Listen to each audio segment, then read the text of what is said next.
BJP वाले छुप छुप के करते हैं आतंक, इनको खुलकर लड़ने की तासीर नहीं। ये भूल जाए शरीफ समाजवादी भाइयों को, इनकी बाप की जागी नहीं है मैनपुरी। ये लोग कह रहे हैं मैनपुरी जीत लेंगे, हर जगह जीत। समर्थन मिल रहा है मैनपुरी में उपचुनाव में? मुझे तो ऐसा दिखाई पड़ रहा है कि यहाँ की जनता नेताजी के सम्मान में श्रीमती डिम्पल यादव जी के पक्ष में एक तरफा दिखाई पड़ रही है। देखिए, इस वक्त हमारे साथ भोगांव कार्यालय में आजमगढ़ के विधायक जी हैं। क्या नाम है सर? मेरा नाम है ब्रिजलाल सोनकर, पूर्व विधायक मेहनगर आजमगढ़। तो आप आजमगढ़ से यहाँ भोगांव तक आए हुए हैं, क्या जनता का कितना समर्थन? जनता का समर्थन तो मैं देख रहा हूँ इस बार अभूतपूर्व मिला है, नेताजी के कार्यकाल से ज़्यादा मिल रहा है। हम इसमें कारण है कि कुछ सिंपैथी जनता के दिमाग में आ रही है कि नेताजी नहीं है, और नेताजी ने बहुत कुछ ही नहीं सब कुछ किया है यहाँ के लिए, और इसलिए उनके उस विचारों को देखते हुए, उनके कार्यों को देखते हुए जनता में जो उत्साह है, हमें लगता है कि नेताजी से ज़्यादा वोट से डिम्पल जी जीतेंगे, इसमें कोई संदेह नहीं। भारी मतों से जी, भारी मतों से जीतेंगे। जनता का सपोर्ट है पूरा? जनता का सपोर्ट है, नेताजी की सिंपैथी मिल रही है। दूसरी बात है, हम लोग अपने अपने समाज में सुबह से शाम तक जो देख रहे हैं रिजल्ट कि एक तरफा झुकाव है, समाजवादी पार्टी ही जीतेगी, इसमें कोई संदेह नहीं, और भारी मतों से जीतेगी। बहुत बहुत धन्यवाद। क्या नाम है भैया आपका? जी, ऋषि कुमार। कहाँ से आए हैं? जी, मैं भोगांव से ही हूँ, सेक्टर प्रभारी। जी जी, ये विधानसभा, ये मैनपुरी में लोकसभा की बात कर रहा हूँ। ये 3 लाख से माननीय डिम्पल यादव जी जीत रही हैं। अब की जनता भयभीत नहीं है। जो बीजेपी वाले लोग ये कहते हैं कि अरे हमारा वोट साग के है, कुशवाहा है, ये कुछ नहीं। अब की ये माननीय मुलायम सिंह जी को श्रद्धांजलि अर्पित कर रहे हैं वोट के माध्यम से। और जो लोग बीजेपी वाले ये झूठा आरोप लगाते हैं, जो अपनी चला रहे हैं, मैं इनको बताना चाह रहा हूँ, ये बीजेपी वाले छुप छुप के करते हैं आतंक, इनको खुलकर लड़ने की तासीर नहीं। ये भूल जाए शरीफ समाजवादी भाइयों को, इनकी बाप की जागी नहीं है मैनपुरी। ये लोग कह रहे हैं मैनपुरी जीत लेंगे, हर जगह जीत रहे, ये बेईमानी से कर रहे। रात दिन ये दारू बांटते हैं और दूसरों पे पुलिस भेज रहे हैं जनता के बीच।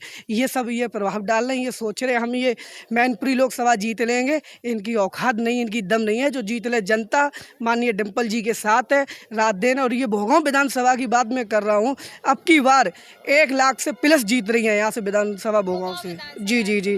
इस एक चीज़ और आपको हम बताना चाह रहे हैं कि यहाँ पे कल मीटिंग का कार्यक्रम था, यहाँ बीजेपी कार्यालय। मैंने देखा यहाँ के जो प्रत्याशी हैं लोकसभा के, भाजपा से प्रत्याशी रघुराज साकी जी, उनको कुर्सी नहीं मिल रही है। आप ये समझ लीजिए प्रत्याशी है, प्रत्याशी को कुर्सी नहीं मिल रही। अरे मैं बता तो रहा हूँ, यहाँ के भोगांव विधानसभा रामनरेश सिंह गंगोत्री जी माननीय विधायक जी बैठे कुर्सी पे, और उसके बाद जो ब्रजेश पाठक जी आए हुए थे माननीय, वो बैठे हुए। तो उनके बगल में तीसरे नंबर पर राउंड था उनका। भाई प्रत्याशी होते हुए वो वीआईपी कुर्सी बैठे, वो एक तरह नॉर्मल कुर्सी बैठे। ये सम्मान है क्या? साग कुशवाहा सैनी उसमें देख नहीं रहा। ये सम्मान मिल रहा है उनको। ये समाजवादी पार्टी छोटे से कार्यकर्ताओं को ऊपर पहुँचा देती है, बड़ा कर देती है। ये माननीय नेताजी की देन थी, कार्यकर्ताओं का सम्मान है समाजवादी पार्टी में। बीजेपी में कुछ नहीं है, ये आपको मैं बताना चाह रहा हूँ। समाजवादी। हमारा नाम सफीक खान है। किसको जिता रहे हैं आपकी बार? डिम्पल जी को। डिम्पल जी को जिता रहे हैं।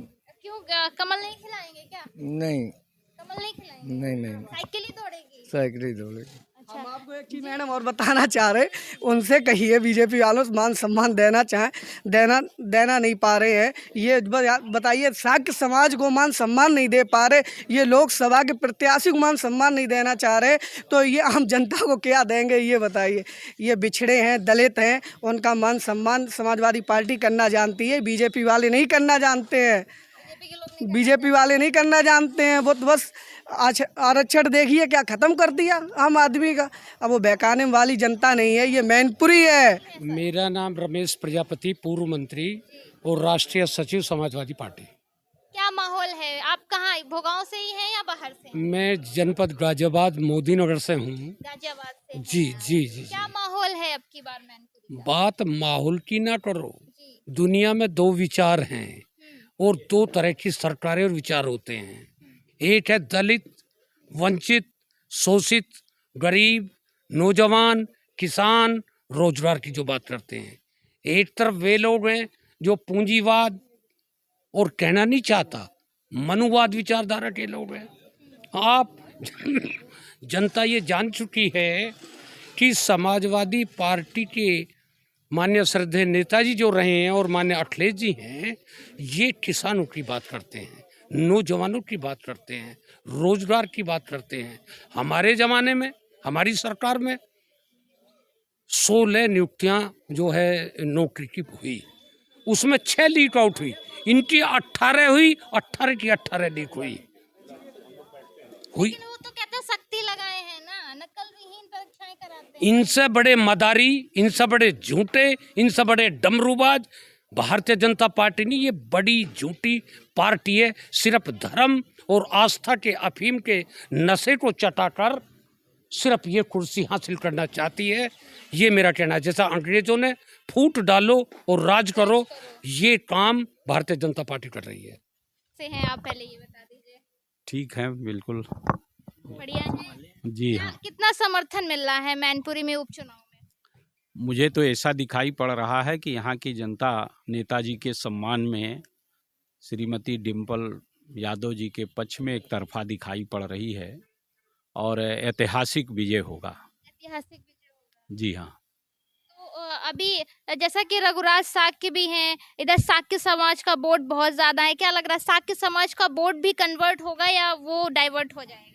नहीं, निश्चित रूप से यहाँ पर आलोक साक्य जी और माननीय नेताजी का जो प्रभाव रहा है, हमेशा उनको वोट हर समाज का मिला है, किसी जात विशेष का नहीं, हर समाज का वोट आदरणीय नेताजी को मिलता रहा है। और इस बार सभी समाज के लोग एकजुट होकर नेताजी के सम्मान में श्रीमती डिम्पल के साथ दिखाई पड़ रहे हैं और उसमें साक्य समाज का बहुतायत वोट, यूँ कह लीजिए कि एक तरफा वोट जो है वो डिम्पल यादव जी को जाएगा। साक्य समाज। जी हाँ। सर, एक चीज और देखने को मिल रही है कि इससे पहले कभी डिम्पल जी और अखिलेश जी ने इस तरीके का घर घर जाके डोर टू डोर प्रचार नहीं किया था। ज्यादातर उनका रथ यात्राएं होती थी। ऐसा क्या हुआ कि मैनपुरी में डोर टू डोर जाना पड़ रहा है? नहीं, चुनाव वो लड़ रहे हैं और एक ही जगह चुनाव है। लोगों की चाहत है कि हमारा नेता हमारे बीच में दिखाई पड़े और इसलिए लोगों की चाहत के आधार पर वो लोगों से संपर्क करने का काम कर रहे हैं। और स्वाभाविक रूप से कई जगह पूरे प्रदेश का चुनाव होता तो इतना समय न रहता और न इतना समय दे पाते, फिर एक मीटिंग करते। चूँकि अकेले एक लोकसभा का चुनाव है और माननीय नेताजी के सम्मान के लिए ये चुनाव है, उनकी सीट पर है। ये एक विषम परिस्थितियाँ पैदा हुई कि श्री मुलायम सिंह यादव जी हमारे बीच में नहीं हैं। ऐसी स्थिति में ये चुनाव हो रहा है।